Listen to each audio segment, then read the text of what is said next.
Hello friends, welcome to my channel. तो चलिए देखते हैं आज भारत के उपराष्ट्रपति पे नोट्स। तो वीडियो रिकॉर्ड करने में थोड़ा देर हुआ क्योंकि बारिश जो है तेज हो रहा है। अभी भी आपको आवाज़ आ रहा होगा। तो देखते हैं आखिर वीडियो कैसा रिकॉर्ड होता है, लेकिन करते हैं।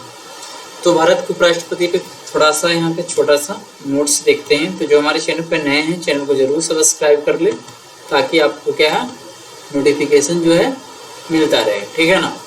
तो भारत के उपराष्ट्रपति जो आर्टिकल्स 73 से 75 के बीच में पड़ता है।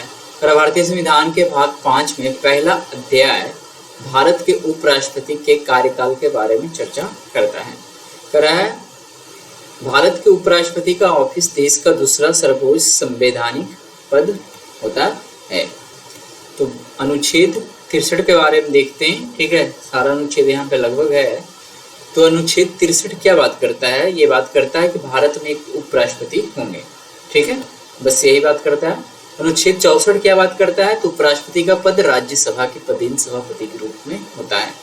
तो ये क्या है, उपराष्ट्रपति का जो पद है राज्यसभा के पदेन सभापति के रूप में होता है।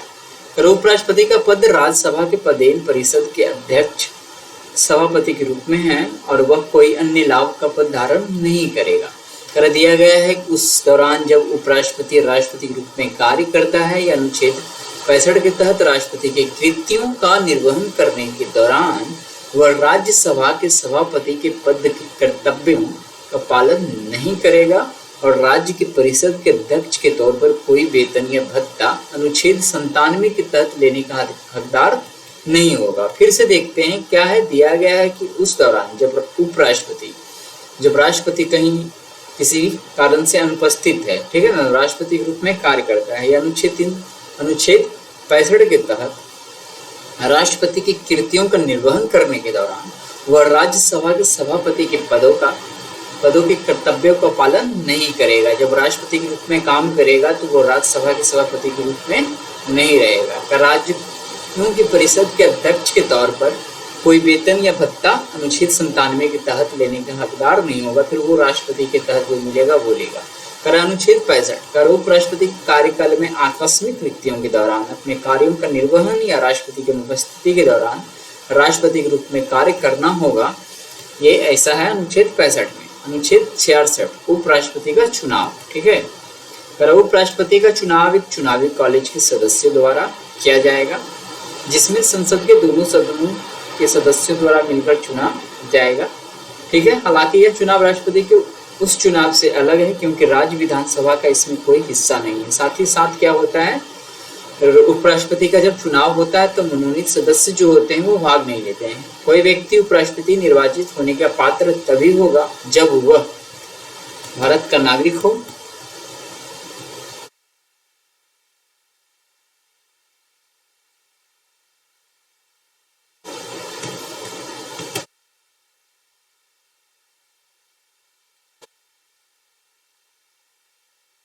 ठीक है। तो यहाँ पर क्राइटेरिया कुछ है, भारत का नागरिक हो, 35 वर्ष की आयु पूरी कर चुका हो और राज्यसभा का सदस्य निर्वाचित होने के लिए अहरित हो, यानी उसमें योग्यता हो। कर कोई व्यक्ति जो भारत सरकार के या किसी राज्य सरकार के अधीन अथवा उप सरकारों में से किसी के नियंत्रण में किसी स्थानीय या अन्य प्राधिकारी के अधीन कोई लाभ का पद धारण करता है तो उपराष्ट्रपति निर्वाचित होने का पात्र नहीं होता है। स्पष्टीकरण की बात किया जाए तो इस अनुच्छेद के प्रयोजनों के लिए कोई व्यक्ति केवल इस कारण कोई लाभ का पद धारण करने वाला नहीं समझा जाएगा कि वह संघ का राष्ट्रपति या उपराष्ट्रपति या किसी राज्य का राज्यपाल है अथवा संघ या किसी राज्य का मंत्री है। क्या बोल रहा है, इस अनुच्छेद के प्रयोजन के लिए कोई व्यक्ति केवल इस कारण कोई लाभ का पद धारण करने वाला नहीं समझा जाएगा कि वह संघ का राष्ट्रपति या उपराष्ट्रपति या किसी राज्य का राज्यपाल है अथवा संघ या किसी राज्य का मंत्री है, ये उसके लिए लाभ का पद नहीं कहलाएगा। फिर अनुच्छेद 67 उपराष्ट्रपति की पद अवधि यानी कार्यकाल कितना होता है। और उपराष्ट्रपति अपने पद ग्रहण की तारीख से 5 वर्ष की अवधि तक पद धारण करेगा, ये सामान्यता है। परंतु उपराष्ट्रपति राष्ट्रपति को संबोधित अपने हस्ताक्षरित लेख द्वारा अपना पद त्याग सकेगा। और उपराष्ट्रपति राज्यसभा के ऐसे संकल्प द्वारा अपने पद से हटाया जा सकेगा जिसे राज्यसभा के तत्कालीन सदस्यों के बहुमत ने पारित किया है और जिससे लोकसभा सहमत है, किंतु इस खंड के प्रयोजन के लिए कोई संकल्प तब तक प्रस्तावित नहीं किया जाएगा जब तक कि उस संकल्प को प्रस्तावित करने के आज से कम 14 दिन की सूचना ना दे दी गई हो। आगे है कि उपराष्ट्रपति अपने पद की अवधि समाप्त हो जाने पर भी तब तक पद धारण करता रहेगा जब तक उसका उत्तराधिकारी अपना पद धारण या ग्रहण नहीं कर लेता है। देखते हैं अनुच्छेद 68।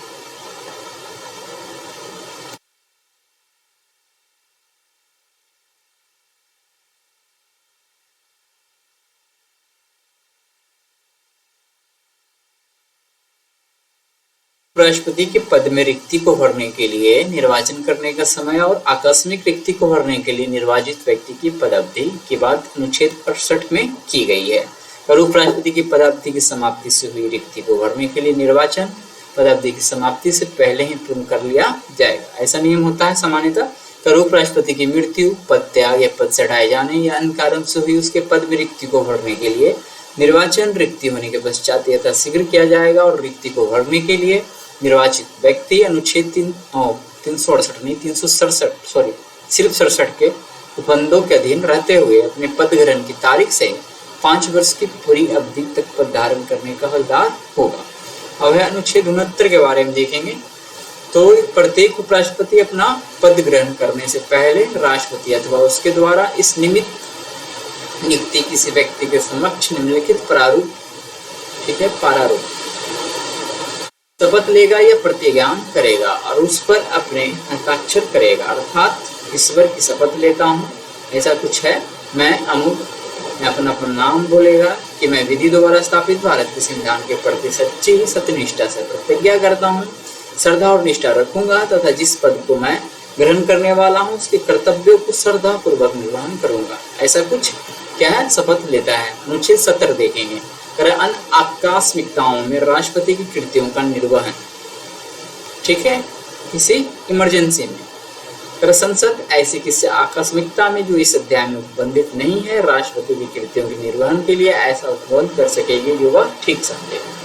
तो कोई इमरजेंसी है जो कहीं वर्णित नहीं है लेकिन राष्ट्रपति उसको करना है। अनुच्छेद 71 राष्ट्रपति या उपराष्ट्रपति के निर्वाचन से संबंधित यह संसक्त विषय क्या है, ये थोड़ा हम देखेंगे। ये शायद लास्ट ही पेज है, नोट नीचे होगा तो एक बार में देख लेते हैं।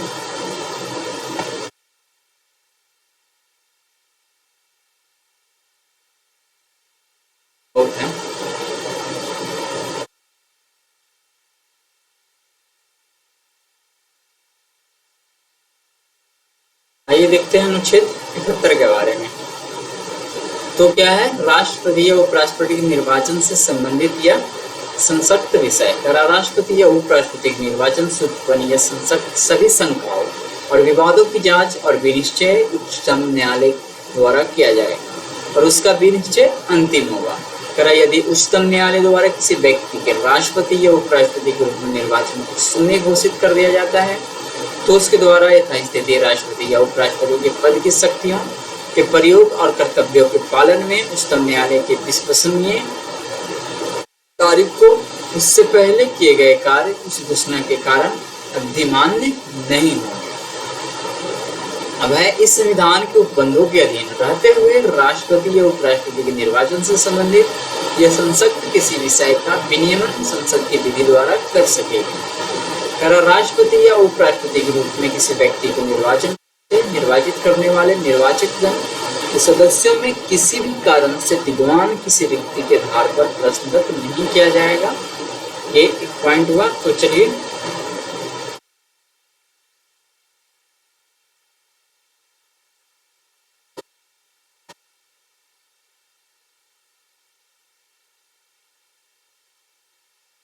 अभी तक कौन कौन रहे क्या, उपराष्ट्रपति। तो यहाँ पे कुछ नाम है, आप देख सकते हैं, ठीक है। कभी कभी कार्यकाल दे दिया जाता है उसको अरेंज करने के लिए, तो ये देख सकते हैं सर्वपल्ली राधाकृष्णन 1952 से 68, जाकिर हुसैन 1962 से 67। यहाँ क्या है, काहागिरी वेंकटागिरी, इधर है गोपाल स्वरूप पाठक, बासपापा, अच्छा बसप्पा दनप्पा रेड्डी, जो भी पढ़ लीजिए, मोहम्मद हिदायतुल्ला ये रहे 1979 से 1984। यहाँ पे है राम स्वामी वेंकटरमन। फिर है शंकर दयाल शर्मा, यहाँ पे 1987 से 92। यहाँ है कॉचरिल रमन नारायण। फिर है यहाँ कृष्णाकांत 1997 से 2002। फिर है भैरव सिंह शेखावत 2002 से 2007। फिर है मोहम्मद हामिद अंसारी 2007 से 2017। फिर है ये अब्बिका मुप्पा ब्रावो, जिसको एम वेंकैया नायडू से सिर्फ जानते हैं, तो ये 2017 से अभी तक। ठीक है,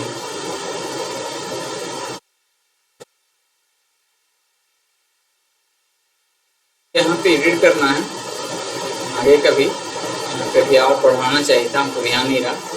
तो आज के वीडियो क्योंकि 17:05 होता है, आगे का हमने यहाँ ध्यान नहीं रखा क्योंकि अभी का ऐड यहाँ पे नहीं किया गया है। ठीक है, आगे के डेट को भी अरेंज करना था। तो आज के वीडियो में इतना ही रखते हैं, मिलते हैं अगले दिन इकोनॉमिक्स के टॉपिक के साथ। ठीक है, तो इसी प्रकार से हमारे चैनल पर बने रहे, वीडियो को देखते रहें। धन्यवाद।